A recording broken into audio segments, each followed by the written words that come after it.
Hola chicos, les voy a dar una clase de lesiones elementales, nada más para que quede más claro y no vayan a tener pues problemas en el camino, ¿ok? Bueno, me presento, soy Denise Morales, pertenezco a la Facultad de Odontología de la UNAM y curso actualmente el cuarto grado de la carrera de cirujano dentista y pues también imparto clases en un grupo pues, de estudio de cursos introductivos a la carrera y soy encargada este, de las clases de inmunología para chicos de primer ingreso. Entonces vamos a darle un repaso a las lesiones elementales. Como tal, una lesión pues sabemos que es cualquier cosa que nos puede causar un daño sobre la piel o sobre los tejidos, especialmente en la piel porque vamos a enfocarnos principalmente pues a la boca, a la cavidad oral, a las mucosas, ¿no?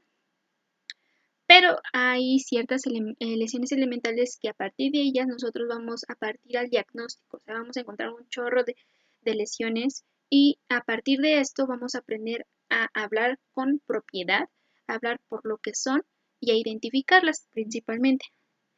Entonces, una lesión elemental se va a definir como todo cambio que nos va a indicar una alteración o lesión a la superficie de la piel o de las mucosas. Y a partir de aquí vamos a clasificarlas en dos tipos, las primarias y las secundarias. Vamos a ver las primarias. Las lesiones primarias son o van a ser todas aquellas que van a presentar un cambio de color, un aumento en el volumen sólido, que presentan líquido o que van a presentar una pérdida de comunicación con la superficie. Y a continuación vamos a verlas, vamos a describirlas y principalmente les voy a ir mencionando cómo se deben de ir leyendo las lesiones. Vamos a comenzar con las pigmentarias, que nosotros pues normalmente le vemos a una persona una mancha en la piel y decimos, tienes una mancha o tienes pecas o tienes no sé, lunares. Esos son los nombres que comúnmente en la sociedad los llamamos. Sin embargo, ya estamos a un nivel académico universitario en el cual debemos de hablar con propiedad, ¿no? Entonces, a todas las lesiones que van a tener un color, o sea, que tienen un cambio de color sobre nuestra piel, se les van a llamar máculas y va a haber de distintos tipos. Una mácula es una lesión elemental primaria que se encuentra en una zona plana, pigmentada o una mancha para darle mejor pues didactibilidad para que lo entiendan, que va a aparecer en el tejido, pero va a ser diferente. Vamos a decir, pues este no es igual que el resto de mi piel, no es igual que el resto de mi rostro, o antes no lo había visto. Entonces, dentro de las máculas vamos a observar cambios de coloración en la piel, hay de diferentes colores que no tienen relieves, es decir, no tienen como una superficie rugosa, o sea, no se siente textura. A eso se quiere decir como relieves. Normalmente, cuando si se tocan un lunar, pues no se siente, nada más ves el color, pero no se siente. Van a tener tamaño de hasta 1 centímetro, sin embargo, pues yo tengo un lunar en el brazo que mide como 5 centímetros. O sea, hay lunares o máculas muy grandes. Y van a tener bordes definidos e irregulares. Es decir, o pueden ser redonditos o pueden ser como este, que pues no tiene, digamos que una forma. Yo le veo forma de erizo. Si aquí le pongo un ojito y unas púas, pues tiene forma de erizo, ¿no? Bueno, eso para a lo que yo me imagino, pues es para que abran su imaginación, ¿no? Y bueno, las máculas a su vez se van a clasificar de acuerdo al tipo de pigmento o por qué tienen ese pigmento. Entonces vamos a tener las pigmentarias y las sanguíneas que están más relacionadas, por ejemplo, con trastornos de la sangre. Vamos a ver las pigmentarias. Estas básicamente nos van a hablar del color que tienen, ¿no? Pues, a simple vista podemos decir, pues un lunar, ¿no? Pero tienen diferentes nombres.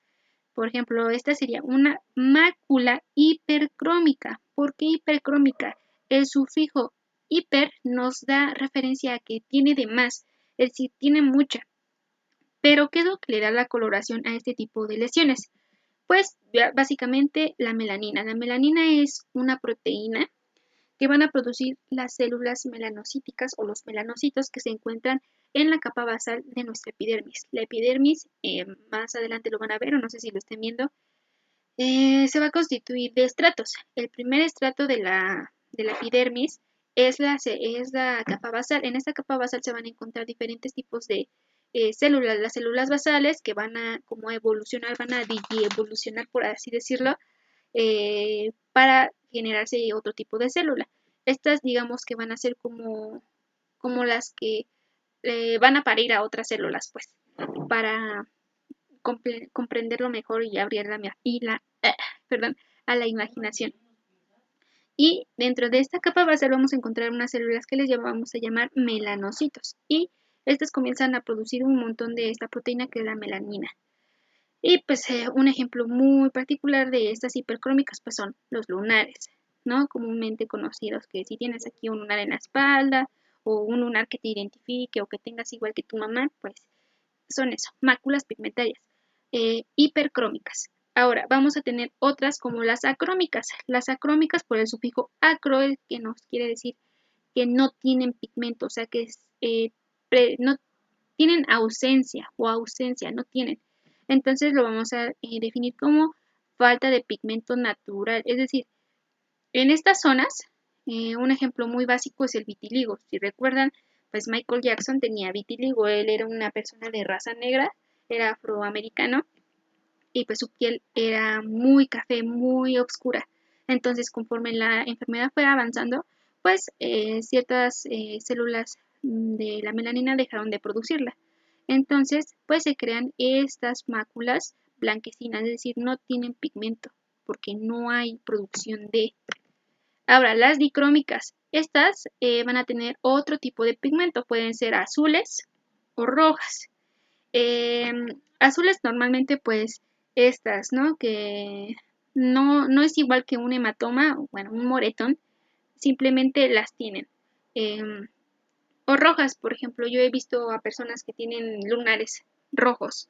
Yo me acuerdo que en CCH tenía una profesora de latín que tenía todo su cuello lleno de una mácula roja. Entonces le vamos a llamar mácula pigmentaria dicrómica. ¿Por qué? Porque pues, era de color rojo.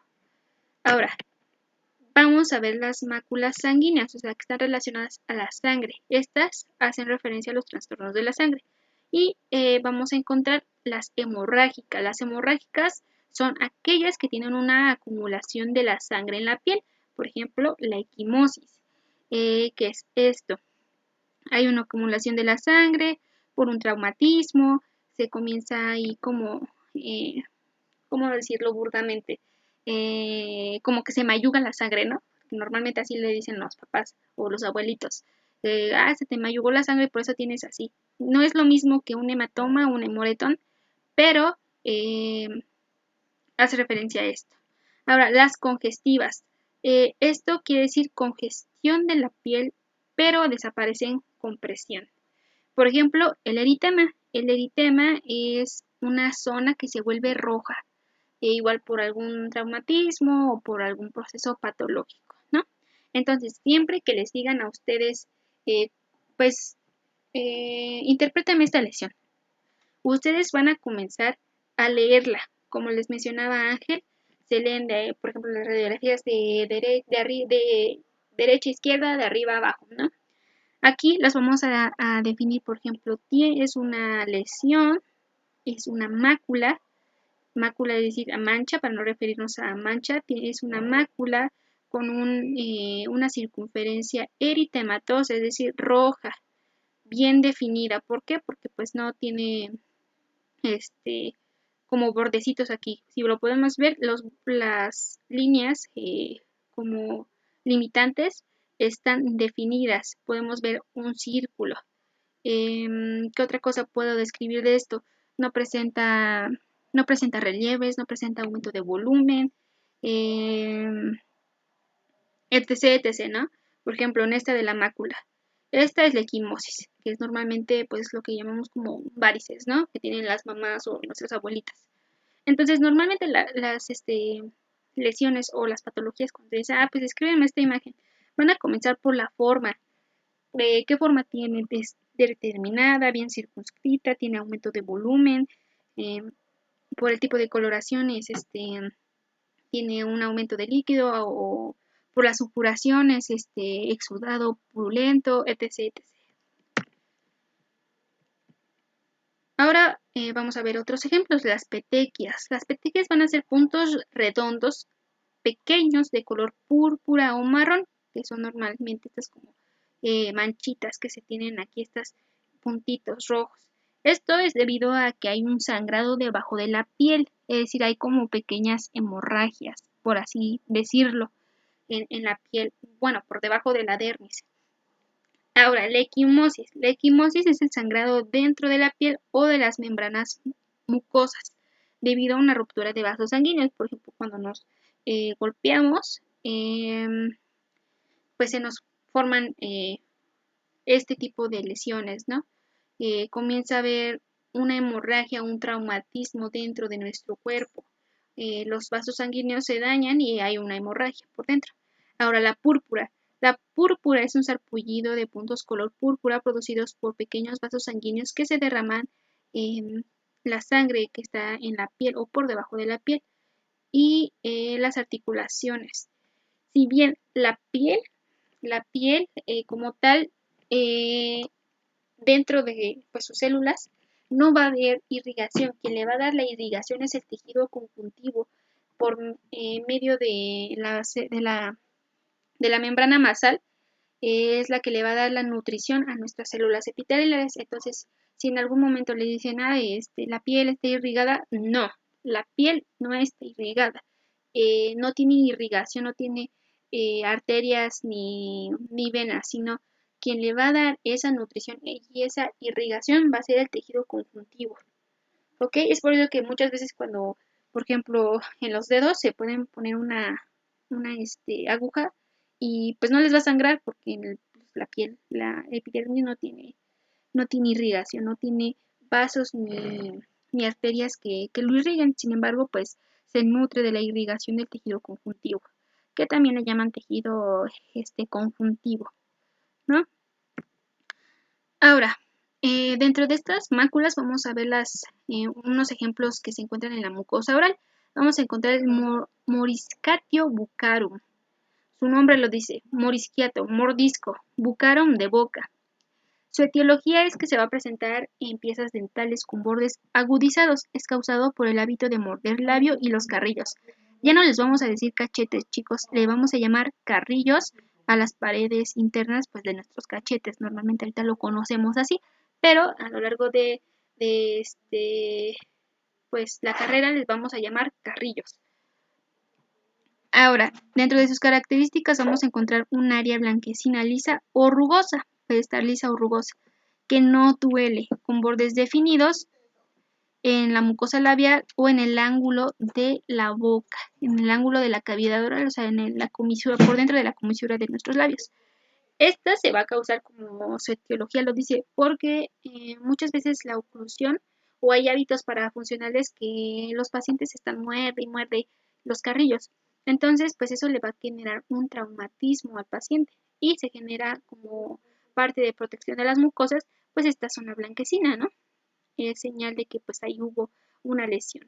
¿Cómo se quita? Pues se tiene que retirar quitando el hábito parafuncional, es decir, diciendo al paciente que pues es causada porque tiene el hábito de morderse los labios o porque se muerde mucho los cachetes o ya en el caso de que haya una maloclusión o una mordida cruzada, pues se manda con un ortodoncista, ¿no? Y él ya sabrá dar su diagnóstico ortodóntico. Ahora, el leucodema. Es esta cosita blanquecina que encontramos aquí y es una lesión que se desarrolla en el epitelio de la mucosa bucal. Es una mácula blanca, a veces se puede llegar a ver como grisácea según la literatura, es asintomática. Asintomática se referencia a que no sienten, no hay sintomatología, sintomatología, es decir, dolor, aumento de volumen, inflamación, ¿no? Y una prueba que se puede hacer dentro de un examen clínico, según la literatura, es estirar un poco la mucosa. Entonces esta cosa si la desprenden pues se estira. El tratamiento pues no requiere. ¿Por qué? Porque no es asintomático, simplemente pues está ahí. Ahora, la candidiasis. Esta candidiasis muchos de ustedes pues lo han de saber, ¿no? Porque pasan en los comerciales de las niñas bien usan Lomecan para evitar la candidiasis y enfermedades, infecciones vaginales, ¿no? Su etiología va a ser la Candida albicans, que es un hongo que lo tenemos en la vagina. Sin embargo, también podemos presentarlo en la boca porque tenemos en nuestra cavidad oral tenemos un nicho ecológico, es decir, tenemos 1 millón de bacterias, también tenemos hongos, tenemos parásitos. Entonces, estas entran pues en una disbiosis, es decir, en una ruptura del equilibrio y pues se da. También porque pues hay grandes cantidades de estrés o simplemente porque se tuvo relaciones sexuales con alguien que tenía Candida albicans y pues se le pegó, es infecciosa, es transmitible. Ahora, esta va a presentarse como múltiples máculas blanquecinas localizadas en cualquier parte de las mucosas, ya sean vaginales o orales. Y si se frota con suavidad, se va a desprender esta pseudomembrana blanca y dejará un lecho sangrante. ¿Cuál es el tratamiento? Antimicóticos, el Omecan, hay pomadas, etc. Ahora, los tatuajes por amalgama. Su etiología pues son amalgamas con muchos daños o tratamientos iatrogénicos, como lo podemos ver en este paciente, o tratamientos que a lo mejor y hace mucho tiempo se realizaban, pero ahorita ya están en desuso. No quiere decir que sea mala la amalgama, yo pienso que la amalgama es un material muy bueno, que tiene muy buenas características dentro de sus propiedades, y eso lo van a ver hasta restauradora, pero si ven videos de TikTok que les digan, ay no, la amalgama no te la pongas porque te va a dar cáncer y despide gases tóxicos y tiene mercurio, sí, sí tiene mercurio, pero de hecho se llaman amalgamas de plata, porque la mayor parte de su contenido es plata, el mercurio es una cosa de nada. Ahora, dentro de las características clínicas vamos a ver pues impactación de la amalgama dental en un tejido conjuntivo, es decir, a la encía, a las mucosas, y la mayoría de estas pues se van a encontrar en estos tejidos que les acabo de decir. Por ejemplo, en este paciente vamos a encontrar eh, una mácula de color negro con bordes indefinidos, no tiene aumento de volumen. Puedo ver otras estructuras como la encía, se puede ver que está un poco eritematosa en esta parte, es decir, está enrojecida, el margen gingival está bien, aquí se ve un poco edematosa, es decir, con aumento de volumen, pero puede ser causada por la misma lesión de aquí o por esta restauración. Probablemente a este paciente le realizaron eh, ¿cómo se dice? Le colocaron una amalgama aquí o no sé, antes hacían muchos tratamientos iatrogénicos, por ejemplo, me ha tocado ver en casos clínicos de doctores que antes de las endodoncias y de la colocación de endopostes se les colocaban pues tornillos, ¿no? O se embebían de amalgama. Entonces, pues, esto pues ya está en desuso, ¿no? Eh, por lo mismo de que no es estético, ese es el problema de la amalgama. El tratamiento, pues debido a su inocuidad, no es necesario, pero si la amalgama está desajustada, pues podemos cambiarla por otro tipo de restauración, un poco más estética y que al paciente le dure más tiempo. Ahora, vamos a ver las lesiones que tienen aumento de volumen sólido. Estas que tienen aumento de volumen sólido las vamos a clasificar en dos, de acuerdo al tipo de volumen sólido, es decir, al contenido, de las cuales vamos a encontrar... no, disculpen, vamos a clasificarlas en dos de acuerdo a de dónde se originan. Los nódulos van a ser este tipo de lesiones elementales que van a originarse de un volumen intradérmico, es decir, por dentro o por debajo de la dermis. Si bien la dermis, tenemos aquí hipodermis, dermis y la epidermis. Por debajo de esto vamos a tener pues tejido conjuntivo, grasa, en algunos casos huesos. Entonces, a partir de ahí se van a producir los nódulos. Ahora, los que tienen crecimiento exofítico, estos van a crecer a partir de la epidermis hacia la superficie, es decir, de aquí de donde les conté que pues están las células epiteliales, la membrana basal, de aquí, a partir de aquí, para arriba. Vamos a ver los nódulos. Los nódulos se van a originar por un volumen intradérmico, es decir, desde el tejido conjuntivo por debajo de la dermis. Es una lesión elemental con aumento de volumen sólido que se localiza en planos profundos de la piel. Dentro de estas características vamos a tener aumento de volumen intradérmico, forma esférica, es decir, aquí ya vamos a tener otro tipo de forma, ¿no? Tiene forma esférica, bien circunscrita, es decir, bien formadita, durita, y palpable, es decir, que se puede sentir, a diferencia de las máculas que no se sienten, que van a tener un tamaño aproximado de 1 a 2 centímetros de diámetro y pues obviamente la piel se encuentra elevada, vamos a encontrar un aumento de volumen en esa zona. Ahora, las que tienen crecimiento exofítico, estas aparecen de la epidermis hacia la superficie y de las cuales vamos a encontrar la pápula. Las pápulas van a ser lesiones superficiales elevadas que pueden ser del mismo color de la piel o puede tener algún cambio de coloración. Tiene un crecimiento sólido, emerge de la superficie, tiene un diámetro al menos de 1 centímetro, bien circunscrita y palpable. Es decir, esta bolita, bueno, es un circulito bien paradito, bien durito y que se palpa. A ver, déjenme, me están llegando mensajes.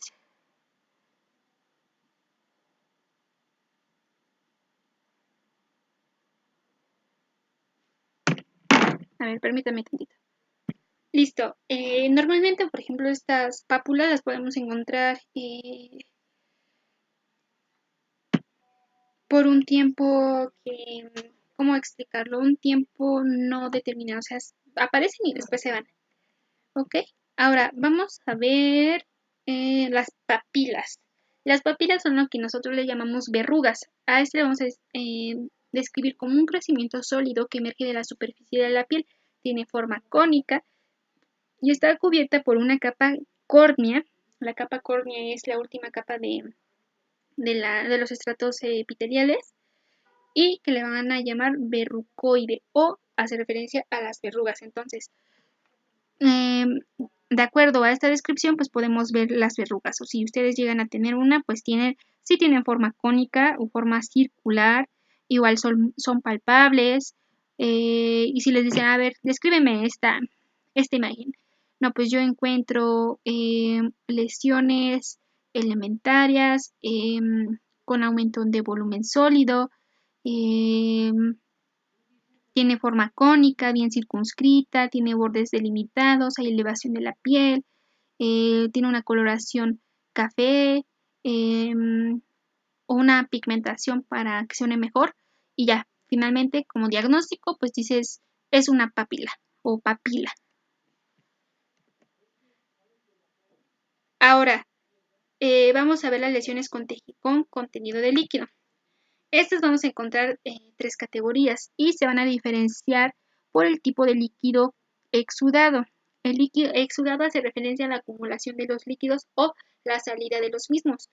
Vamos a encontrar seroso o purulento y de los cuales vamos a encontrar vesículas, ampollas y pústulas. Una vesícula es una colección de líquido seroso que se producen en la superficie cutánea, levantamientos de diferentes tamaños, como lo podemos ver aquí en la imagen. Podemos ver pequeñas como bolitas que tienen una coloración como amarillenta, que nos hace medio transparentosa, que nos hace referencia a que tienen un líquido. Amarillento, pues nos hace referencia a algo ceroso, algo de cera.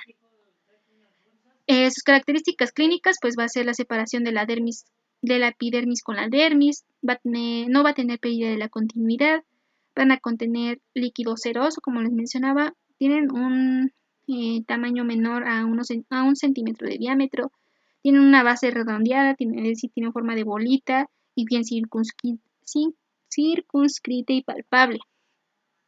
Puede cambiar el color del líquido ceroso, es efímero, es decir, se va rápido y no deja cicatriz. Ejemplo, el herpes. Si alguna vez les dio un fuego o un fogazo en la boca, fue herpes, chicos. El herpes normalmente se manifiesta así, nada más que el herpes labial simple es el que se contagia, pero hay otros tipos de herpes como el herpes zóster. El herpes zóster es igual una manifestación, es una vesícula causada por el virus del herpes zóster, que que todos los humanos lo tenemos porque alguna vez en nuestra vida nos dio varicela o nos pusieron la vacuna de la varicela, entonces esta se reactiva y comienza así como una lesión, es muy dolorosa, pero a diferencia de la simple, esta no se contagia, pues. Ahora, las ampollas. Las ampollas van a ser colecciones de líquidos serosos que se van a producir en la superficie de la piel. Va a haber un levantamiento de diferentes tamaños y tiene más de 1 centímetro de diámetro. Igual si nos dicen, descríbeme esta lesión, bueno, pues yo veo un aumento de volumen, está bien, los limitantes son bien, está circunscrita, es palpable, tiene bordes bien delimitados, puede observar una lesión eritematosa alrededor, porque pues a lo mejor fue causada por un traumatismo, ¿no? Por ejemplo, cuando alguien se quema, si alguien se quemó le cayó agua o se quemó con la estufa, eh, generalmente se forman este tipo de ampollas y pasa un tiempo, estas explotan y sale un líquido. Ok, bueno, esto va a ser una ampolla. Son también muy dolorosas porque obviamente pues uno se quemó y aquí comienza a haber inflamación y dolor porque se sensibilizan las terminaciones nerviosas. Ese es como un ejemplo, igual pueden salir ampollas por otras razones. Ay, ya me pasé. Ahora, las pústulas. Las pústulas van a ser colecciones de líquido purulento, a diferencia de de las ampollas y la vesícula, este va a tener un contenido purulento, es decir, pus. La pus ¿cómo decirlo? Es el producto de las bacterias o de algún proceso infeccioso o incluso son los restos de nuestras células inmunológicas que pues, están ahí como los leucocitos, por eso es blanco. En algunos casos es amarillento y bueno, dependiendo de la coloración pues nos puede indicar el grado de infección en el que se encuentra. Ejemplo, los barros. Si a alguien de ustedes les ha salido un barro y a los que no, que afortunados, pues lo explotas y sale pus, sale algo poroso, algo blanco, amarillo a veces. Y estas, dentro de sus características clínicas, vamos a encontrar colecciones purulentas, pequeñas, de su pus y siempre va a estar por debajo de la capa córnea o alrededor, y por eso cuando nosotros la exprimimos, pues también sale sangre, ¿no? Porque estamos rompiendo parte de la epidermis. No deja cicatriz y está bien circunscrito, es decir, bien delimitado. Es palpable, tiene una forma, hay un aumento de volumen, hay una zona, por ejemplo, aquí eritematosa porque está roja. Ya. Ahora vamos a ver las lesiones de pérdida de continuidad. Estas vamos a tener tres: la erosión, las úlceras y las fisuras. Hace referencia, por ejemplo, a que hay una pérdida de un tejido. Es decir, nos pasó algo y pues hubo pérdida en nuestro tejido, ¿no? Por ejemplo, cuando nos caemos, no nos sale, no sé, nos golpeamos, pues hay pérdida de tejido. La erosión va a ser una pérdida de la epidermis, es decir, de la piel que se encuentra en la superficie, no está húmeda y no hay sangre. Dentro de sus características clínicas vamos a encontrar la interrupción de la superficie de la piel, es de lenta progresión, que tiene un fondo, o sea, por dentro de la lesión va a haber un fondo húmedo, liso y brillante. Se va a originar después del desprendimiento de una costra y la ruptura de una ampolla. Esta no va a dejar cicatriz. Y por ejemplo, esta es pues un ejemplo, ¿no? Yo creo que esta persona pues a lo mejor se quemó, tuvo una quemadura de no sé qué grado, de eso sí no sé de quemaduras, se le formó una ampolla y se le cayó, ¿no? Entonces hay erosión, hay descontinuidad de la epidermis, podemos ver que pues no se encuentra igual, o sea, no hay una continuidad, podemos ver aquí un borde, aquí podemos ver como que la delimitante de donde estaba la ampolla, ¿no? Tiene un fondo rojizo y húmedo. Ahora, a ver, vamos a ver las úlceras. Las úlceras igual van a ser una pérdida de la continuidad de la piel que va más allá de la dermis. Esta se caracteriza por tener un tamaño variable, que tiene bordes gruesos y realzados, un fondo irregular y de color rojo. Por ejemplo, si me dicen, descríbeme esta lesión, yo voy a decir, bueno, pues está bien circunscrita porque pues tiene una delimitante, ¿no? Tiene bordes delimitados, pero hay un aumento de volumen y una discontinuidad del tejido. ¿Por qué? Porque hay un hoyo, hay un fondo. En el aumento de volumen lo puede encontrar eritematoso porque pues hay inflamación, hay está roja, bueno, está rojo, está colorado de una coloración roja, pero al fondo puede encontrarlo amarillo. Se encuentra húmedo, etc, etc. Ahora, las fisuras. Normalmente las fisuras se dan, por ejemplo, en pacientes que tienen diabetes mellitus tipo 2, en el pie diabético, nada más que ellos pues no se dan cuenta porque las terminaciones nerviosas o la circulación no llega a los pies porque son extremidades, ¿no? Este es un quebranto de la continuidad caracterizada por la profundidad que va a llegar hasta la dermis. Estos van a llegar hasta la dermis. Es una continuidad de la piel, hay grietas cutáneas, es una lesión en forma de surco, pequeña y de color rojo. No puedo, pues en esta descripción lo dice todo, no hay más que decir sobre una fisura. Alguna vez se les han de ver fisurado los labios o lo que llamamos labios partidos, ¿no? Entonces pudieron haber visto esto. Ahora, vamos a hablar sobre las lesiones secundarias. Las lesiones secundarias van a hacer referencia cuando se asientan sobre las primarias, es decir, vienen después de las lesiones primarias que lesionaron previamente a las mucosas o a la piel o a cualquier tejido. Este va a estar relacionado con los procesos de cicatrización. Si bien hay una lesión, pues se tiene que cerrar, se tiene que regenerar el tejido. Sin embargo, no se regenera de la misma forma en la que estaba, ¿no? Se repara de una forma diferente porque hay una posición de células diferentes. Dentro de estas vamos a encontrar la cicatriz, la escara, la costra, la placa y la fístula. Vamos a hablar de ellas. La cicatriz, pues, es una reparación fibrosa. La solución de la continuidad es una huella o proceso de reparación de las pérdidas del tejido. A través de su camino como odontólogos van a encontrar la definición de la cicatrización, que hay de 3 tipos, ¿no? Cicatrización primaria, secundaria, de primera intención, de segunda intención y de tercera intención. La primera es cuando las dos partes de la lesión, es decir, hay 2 bordes, se confrontan y se pueden unir sin problemas, no hay nada que les interrumpa esa unión. Sin embargo, la de segunda intención es cuando hay un hoyo, cuando hay algo que lo interfiere. Entonces, pues tarda más el tejido en repararse. Por ejemplo, en los procesos alveolares, cuando hay extracción para que no haya un colapso del reborde alveolar, pues que se coloca una preservación del alveolo. Entonces, se sutura, se coloca un tejido externo y esto le vamos a llamar cicatrización de tercera intención. Y bueno, cualquiera de nosotros tenemos una cicatriz porque nos caímos de la bici, porque nos cortamos, porque etcétera. Vamos a encontrar diferentes tipos de cicatrices. Vamos a encontrar, por ejemplo, las planas, que son pues estas, ¿no? Los que normalmente nos salen, por ejemplo, cuando nos cortamos con un cuchillo, cuando nos cortamos con unas tijeras o con cualquier cosa que sea filosa, ¿no? Ahora, las hipertróficas van a ser estas. Es cuando hay un aumento de volumen, hay un aumento en el reborde. Por ejemplo, las cesáreas o personas que van a hacerse liposucciones con cánula, pues se les va a quedar esta cicatriz porque pues, por ahí hubo la entrada de un material extraño, es decir, una cánula metálica.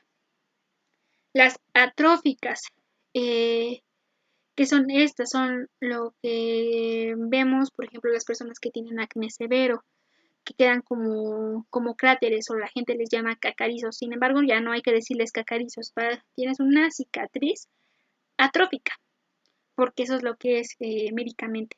Y las queloides, que por ejemplo hay un aumento de volumen, no tiene bordes definidos, es decir, es todo un merequetengue, hay un aumento de volumen, se ve feo, la verdad se ve feo. O por ejemplo las personas que van y se realizan piercings en esta parte del hélix, a esta parte de la oreja se le llama hélix, y no cicatriza bien, pues aún hay un aumento de volumen. No sé si lo han visto en chicas o chicos que se hacen perforaciones, que se infectó, que no tuvieron las medidas o protocolos de sanidad y bueno, todo un rollo. Hay un aumento de volumen. Ahora la escara, este es un tejido necrótico. ¿Qué quiere decir necrosis? Necrosis quiere decir putrefacto, podrido, muerto. Esto también lo van a ver que en las células hay una necrosis celular. Bueno, pero aquí vamos a verlo macroscópicamente en el tejido. Este va a estar dispuesto en láminas secas y destinadas a la exfoliación, es decir, a que se retiran, que se quitan. resulta de procesos infecciosos y quemaduras, por ejemplo, una quemadura muy fuerte que hizo que el paciente perdiera tejido, o personas que, no sé, los mordió un perro, se infectó y se complicó muchísimo y dejó ahí un hoyo, se va a ver normalmente pues así. Y va a formar una costra negra y seca, que es esto. Ahora, las costras. Las costras, pues sí las conocen. A todos nos ha salido. Es una placa sólida de aspecto rugoso, seco y ligeramente engrosado. Se va a generar por la desecación de un fluido, es decir, la sangre o suero, o de la pus. El color va a también depender de la desecación de este tejido y del suero que se encontraba ahí. Por ejemplo, si lo que se desecó fue el suero, pues se va a ver amarillenta, se va a ver amarillenta clarita, como color miel. Ahora, amarillento, pues de otro tipo de amarillento, más hacia verdoso, es porque hubo un proceso purulento. Y verdo café o rojo es porque, por ejemplo, nos raspamos, nos fuimos de la bicicleta, nos raspamos y se genera una costra roja, incluso a veces café muy oscuro. Y las placas van a ser formaciones va a estar formada de agrupaciones de pápulas. Eran pues este aumento de volumen que tenía líquido, pero que estas finalmente pues no se van a quitar, ahí se van a quedar, sí van a dejar esa marca. Tienen 1 centímetro de diámetro y los podemos encontrar elevados, algunas veces planos, pero la mayoría siempre tienen relieves en su superficie. Y ahora, por último, la fístula. Las fístulas van a ser una comunicación entre dos cavidades, es decir, o de afuera para adentro o de adentro para afuera. Normalmente en la cavidad oral las fístulas que vamos a encontrar son las dentales. ¿Por qué? Porque hay un proceso infeccioso en lo que le llamamos pulpa dental, que es una parte fundamental del diente. Hubo un proceso infeccioso por, no sé, una restauración mal ajustada, una corona, una endodoncia mal hecha. Y se forma pues un acúmulo de pus, un acúmulo de exudado, de infección que causaron las bacterias que encontramos en nuestra boca. Entonces, todo ese material que ya están degradando, que están produciendo las bacterias, tiene que salir por alguna parte. Entonces, se van al sitio de menos restricción, es decir, de menos fuerza que tiene la boca. Por el diente, pues no, el diente está recubierto de esmalte y el esmalte es un tejido que es muy duro. Entonces, ¿por dónde sería más fácil? Pues por la mucosa. Por el tejido conjuntivo va comenzando a hacer un trayecto fistuloso y comienza a salir la pus. Son lesiones causadas por iatrogenias en cirugía, por ejemplo, que hay cirugías de tejidos molares donde se deja un pedazo del material, eh, no sé, o con algún material perforaron, o el resultado de una infección o de una inflamación que se exacerbó, es decir, se aumentó. Y bueno, esto sería todo en cuanto a las lesiones. Si llegase a surgir alguna duda, pues me pueden preguntar y les voy a recomendar que busquen el libro de patología de SAP para que en base ahí, conforme a lo que ya les dije, que se tienen que describir qué es lo que ven en la imagen y la forma, el color, el aumento de volumen, si tiene relieves, si no tiene relieves, si tiene pérdida de la superficie o no. A partir de esto, describir lo que vienen en sus casos clínicos y buscarlo en el libro del SAP. Si tienen la oportunidad de encontrar el Neville de patología, búsquenlo porque ahí les da la etiología, o sea, por qué lo causa, características clínicas y su tratamiento. Y también elementos de diagnóstico, por ejemplo, análisis clínicos, radiografías, todo lo que se pueda utilizar como un alternativo, como una herramienta de diagnóstico, ¿ok? Entonces, eso sería todo y pues espero les sirva de mucho.